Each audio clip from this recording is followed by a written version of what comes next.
13th century India, when the battle for the throne was at its peak in the streets of Delhi, Sultan Shamsuddin Iltutmish was well aware of the extraordinary abilities and intellect of his daughter, Razia.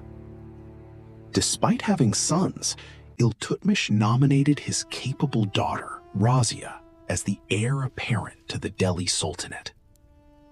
However, the Chahalgani nobles, the council of 40 Turkish chiefs, were unwilling to accept the rule of a woman.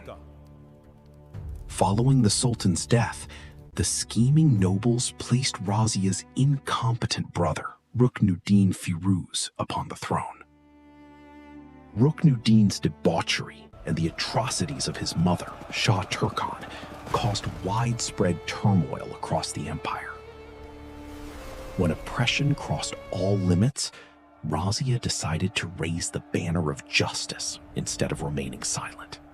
On a Friday, dressed in red attire, Razia appeared before the public at the Grand Mosque of Delhi, appealing for justice.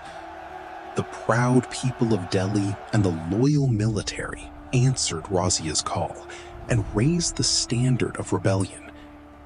The tyrannical rulers were overthrown, and in November 1236, Razia formally ascended the throne of Delhi. She cast aside the veil, donned male attire, and had herself proclaimed as Sultan. This decision shattered the pride of the Turkish nobles, who wished to retain real control over Delhi in their own hands. Sultan Razia established courts of justice in Delhi and swiftly countered the threats of rebellion. She organized her army on modern lines and issued strict commands to the generals stationed along the borders. Roads were secured, the protection of trade caravans was ensured, and a new era of prosperity began in the Sultanate. Behind closed doors, however, dark conspiracies were brewing under Muhazabaddin.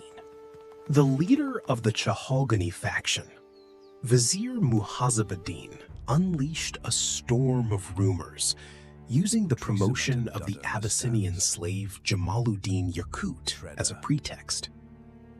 Whispers were spread throughout the court that Razia intended to completely dismantle the supremacy of the Turkish chiefs.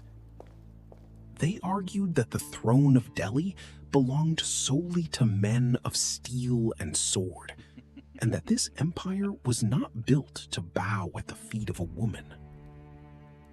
The vizier's toxic machinations ignited the fires of rebellion and treason among Turkish governors in the distant provinces.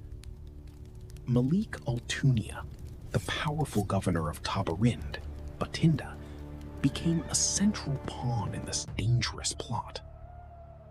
Altunia broke his oath of allegiance to Delhi, openly raising the flag of autonomy in revolt.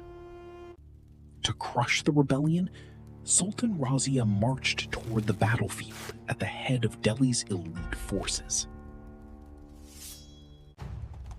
Along the way, traitorous nobles attacked and killed Jamaluddin Yakut, Razia's most loyal general. Left isolated and defenseless, Sultan Razia was captured, and Altunia imprisoned her in the fort of Tabarind. Despite being confined within the high walls of the fortress, Razia's resolve and determination to reclaim her empire did not diminish in the slightest. Using her unmatched intellect and diplomacy, Razia turned Altunia into an ally, and the two married, vowing to reclaim the throne of Delhi together. Leading an army of Khokars and loyal tribes, Razia and Altunia marched forward to reclaim the throne of Delhi and their lost glory. On the plains of Kaithal, their inexperienced force scattered before Delhi's massive army, sealing their defeat. Razia lost her life, but she etched her name forever in the pages of history as the subcontinent's first and only courageous female monarch.